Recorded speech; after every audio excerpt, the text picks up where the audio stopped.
అంబేద్కర్ కోనసీమ జిల్లా కొత్తపట్ట నియోజకవర్గం రావులపాలెం స్టేషన్ పై అవినీతి నిరోధక శాఖ అధికారులు దాడి చేశారు. సిఐ ఆంజనేయులు 50,000 లంచం తీసుకుంటూ రెడ్ హ్యాండెడ్ గా ఏసీపీ అధికారులకు పట్టుబడ్డారు. గతంలో కోడి పందాలు వేసిన నేపథ్యంలో కుచ్చర్లపాటి లక్ష్మణ్ రాజు అనే వ్యక్తి పట్టుబడ్డాడు. అప్పటి నుండి కేసులో చిన్న శిక్షలు వేస్తానని లేదంటే ఛార్జ్ షీట్ లో కఠిన శిక్షలు వేసి రౌడీ షీట్ వేస్తానని హెచ్చరించడంతో బాధితుడు ఏసీబీని ఆశ్రయించగా 50,000 లంచం ఇవ్వగా ట్రాప్ చేసి రెడ్ హ్యాండెడ్ గా పట్టుకున్నారు. రాజమండ్రి ఏసీబీ డీఎస్పీ హరిరాజు ఆధ్వర్యంలోని బృందం ఈ దాడిలో పాల్గొన్నారు. మరింత సమాచారం మా ప్రతినిధి పుండరి అందిస్తారు. Thank you Rekha. Doctor BR Ambedkar Konaseema జిల్లాలో రావులపాలెం టౌన్ సిహెచ్ ఆంజనేయులు అయితే 50,000 లంచం తీసుకుండగా ఏసీపీ అధికారులు అయితే వలపని మరీ పట్టుకున్నారు. గత నెల 16వ తేదీన రావులపాలెం మండలం పొడగట్లపల్లి వద్ద పేకాట శిబిరంపై అయితే పోలీసులు అయితే దాడి చేసిన ఘటనలో పలువురిని అయితే సిఐ అరెస్ట్ చేయడం జరిగింది. అయితే ఈ నేపథ్యంలో ఈ ఘటనలో అరెస్ట్ అయిన రావులపాలెం గ్రామానికి చెందిన కుంచర్లపాటి లక్ష్మణరావుపై రౌడీ షీట్ ఓపెన్ చేయకుండా ఉండేందుకు సిఐ ఆంజనేయులు 50,000 లంచం అయితే డిమాండ్ చేశారు. దీంతో ఆయన ఏసీబీని అయితే ఆశ్రయించడం జరిగింది. Rajahmundry ACP DSP D Srihariraju ఆధ్వర్యంలో వలపన్ని అయితే సిఐ ఆంజనేయులను అయితే పట్టుకోవడం జరిగింది. రావులపాలెం పోలీస్ స్టేషన్లో బాధితుడి నుంచి 50,000 లంచం తీసుకున్నట్టుగా ఏసీపీ అధికారులు దాడి చేసి అయితే పట్టుకున్నారు.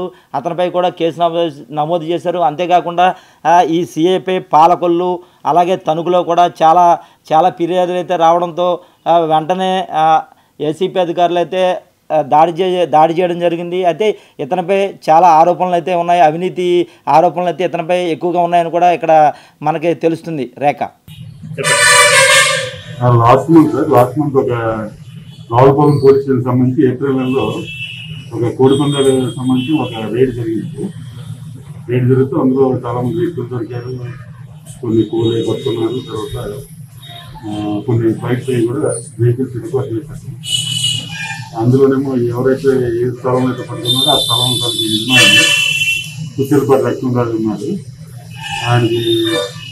ఆయన కంప్లైంట్ ప్రకారం ఏంటంటే కొంత డబ్బులు ఇచ్చాడు. మళ్ళీ అది కాకుండా ఇంకా 50,000 ఎక్స్ట్రా డిమాండ్ చేశారు.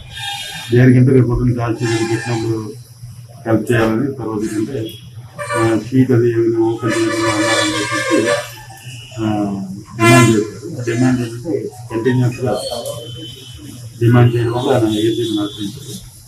ఈరోజు ఆయన వచ్చి ఆ డబ్బులు ఇవ్వడం, ఆయనేమో ఒక కవర్ ఆయన చేతికి అందులో పెట్టమని, తర్వాత మేము వచ్చి ఎంత డిమాండ్ చేశారు? ఈ కేసు సంబంధించి 50,000 ఆయన రావులపాలెం డైరీ పర్వాలేదు. అంటే కేసులో పేరు లేకుండానండి ఎందుకని డిమాండ్ చేస్తున్నారు?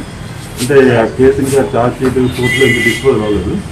ఆ టైంలో హెల్ప్ చేయాలని చెప్పేసి, తర్వాత ఏంటంటే జనరల్ కొన్ని కేసుల్లోనేమో రౌడీ షీట్ ఓపెన్ చేయడం అలాంటివి ఇవేం లేకుండా చిన్న కేసులు చిన్న సెక్షన్లు వేసేలాగా కేసు వరకు ఓకే అండి.